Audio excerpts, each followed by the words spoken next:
오늘의 큐티 말씀은 빌립보서 3장 12절부터 21절입니다. 제목, 무엇을 향해 달리고 있습니까? 먼저 앞뒤 문맥을 살펴보겠습니다. 바울은 자신이 로마 감옥에 갇혀 있는데 빌립보 교회 성도들이 바울이 갇혀 있는 것에 대해 건강과 안부를 궁금해하지만 바울은 복음은 갇히지 않으며 자신은 살든지 죽든지 복음을 전할 수 있는 것이 자신의 기쁨이라고 말합니다. 그런데 바울은 빌립보 교회 성도들이 자신처럼 어려움, 고난을 당하고 있다는 사실을 알게 되고 고난은 구원받은 증거라고 말하며 그리스도를 믿는 사람들의 특권이라고 말하고 있습니다.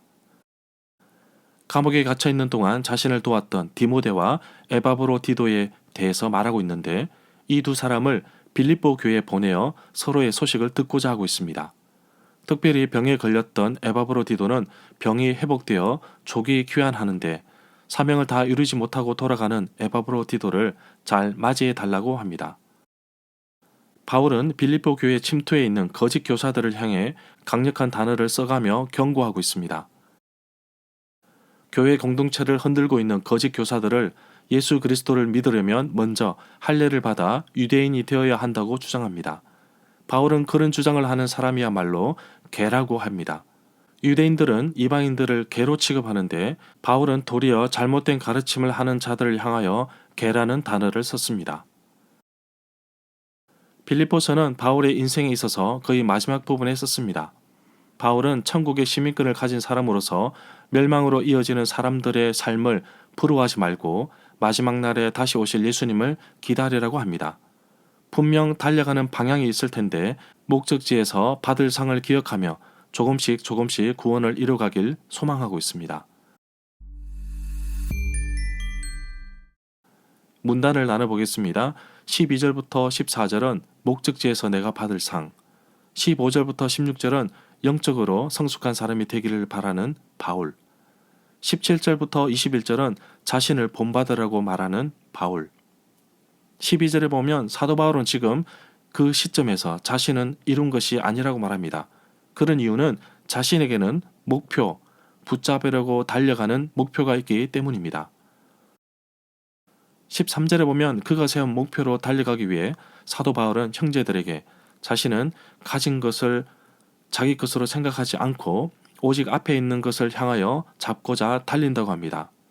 과연 무엇이 그를 그토록 목표로 세우게 하였으며 따라오게끔 매력을 던져주었을까요?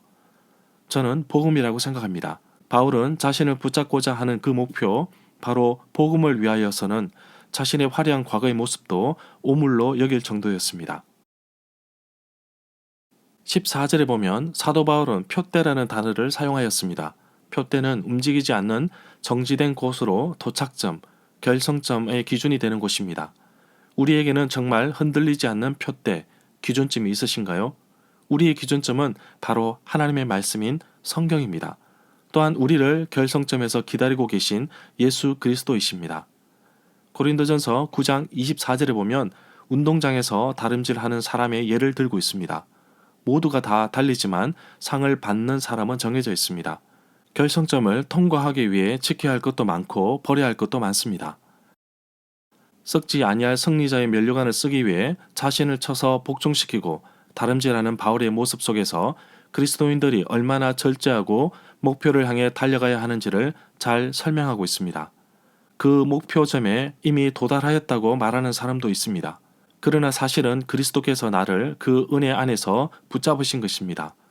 바울은 그리스도 은혜 안에서 마음껏 기댈 수 있는 것이 바로 목적지 표대라고 생각하며 열심히 달려갔다고 생각합니다. 17절에 보면 표대를 향하여 나아가는 형제들을 향하여 사도 바울은 나를 본받으라고 하였습니다. 정말 쉽지 않은 고백입니다. 사도 바울이 경력이 뛰어나서 능력이 많아서 나를 본받으라고 하지 않았습니다. 본받는 근본적인 이유는 바로 형제들이 본받는 것처럼 또 다른 사람들이 그를 보고 행하는 자들이 있음을 알고 있었기 때문입니다. 18절에 보면 사도 바울이 형제들에게 여러 번 눈물을 흘리며 말한 내용은 많은 사람들이 그리스도의 십자가의 원수로 행동하고 있기 때문입니다. 고린도후서 11장 13절에서 거짓 사도요 속이는 일꾼이며 자기를 그리스도의 사도로 가장한 자들이라고 말하고 있습니다. 19절에 보면 눈물을 흘리며 말하였던 또 다른 이유는 바로 그들의 마침은 멸망인 것을 알았습니다. 십자가를 원수로 삼고 살아가는 어리석고 불쌍한 영혼들을 그들의 끝은 멸망입니다. 20절에 보면 십자가의 원수로 살아가던 사람들에게 멸망과 부러움도 있을 것입니다. 그렇지만 사도 바울이 복음을 전하고자 하는 대상에게는 하늘에 시민권이 있다는 사실을 알려주고 있습니다. 바로 사도 바울이 그토록 바라고 소망하면서 달려가 붙잡고 싶은 그곳, 바로 구원하시는 예수 그리스도를 기다리는 곳입니다. 바울이 시민권 단어를 사용한 것에 대해서 빌립보 시민들의 상당수가 로마 시민권을 가지고 있었던 것으로 보입니다. 21절에 보면 예수 그리스도는 만물을 자기에게 복종하게 하실 수 있는 하나님의 역사로 우리의 낮은 몸을 자기 영광의 몸의 형체와 같이 변하게 하십니다. 만물을 주관하시고 인도하시는 분은 하나님이십니다. 절마다 상세한 설명과 구절 해석, 핵심 내용과 중심 줄거리는 네이버 블로그에 올려져 있습니다. 내게 주시는 교훈입니다. 믿음의 상을 얻는 것을 달리기에 비유한 것은 출발점이 있고 반드시 결승점이 있다는 사실입니다. 그러나 결승점이 잘못 설정되어 있거나 표대가 잘못 세워져 있다면 결과는 아주 달라집니다. 항상 달리기를 하면서도 바르게 가고 있는지 살펴보아야 합니다. 바로 우리의 신앙의 삶에서 늘 하나님 말씀에 나 자신을 비추어 보아야 합니다. 또 하나 중요한 것은 방향성입니다.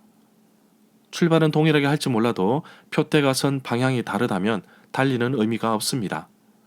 사도 바울은 자신이 다름질한 후 그 결과에 대해서 이렇게 이야기하고 있습니다. 사도행전 20장 24절 말씀입니다. 내가 달려갈 길과 주 예수께 받은 사명 곧 하나님의 은혜의 복음을 증언하는 일을 마치려 하면은 나의 생명조차 조금도 귀한 것으로 여기지 아니하노라. 여러분이 표대를 향해 달려가는 가운데 혹시 이미 얻었다고 잠시 멈추지 마십시오. 더 좋은 것을 향해 나아가시기를 바랍니다. 지금 좋아 보여도 안주하지 마십시오. 뒤를 돌아보지 말고 믿음으로 앞으로 전진하십시오. 예수 그리스도의 부르심에 대한 상급을 향하여 나아가십시오. 우리의 진정한 표대는 바로 예수 그리스도이십니다. 여러분들은 하늘나라의 시민권을 사모하고 있습니까? 이 땅에서 가진 재물과 명예를 두고 하늘나라 간다니 아깝지는 않으신가요? 우리의 궁극적인 집 안식처는 예수 그리스도께서 예비하신 하나님 나라입니다. 하늘의 시민권이라는 표현은 예수 그리스도의 재림, 심판을 전제로 한다고 할 수 있습니다. 기독교는 재림신앙, 종말신앙, 심판신앙을 가지고 있어야 합니다. 정말 주님 오실 날을 기다리고 계신가요? 썩어질 양식, 보물을 위해 헛된 시간을 소비하지 맙시다. 나의 인생의 표대는 예수 그리스도이십니다. 사도 바울은 부름의 상이라는 단어를 사용하였습니다. 하나님께서 일꾼들을 부르실 때 반드시 그에 대한 상급이 있습니다. 과연 나는 어떤 부름을 받았나요? 저는 한 영혼을 구원하고 사람을 살리는 전도훈련 사역의 훈련 간사로 부르셨습니다. 광양 제철소에서 설비 설계하던 저를 제자 낳는 삶으로 부르셨습니다. 그 부름에 순종하였다고 해서 형편이 더 나아지지는 않았지만 그리스도 안에서 자유함과 행복함과 풍성함을 누리게 되었습니다. 그러나 잘 생각해 봅시다.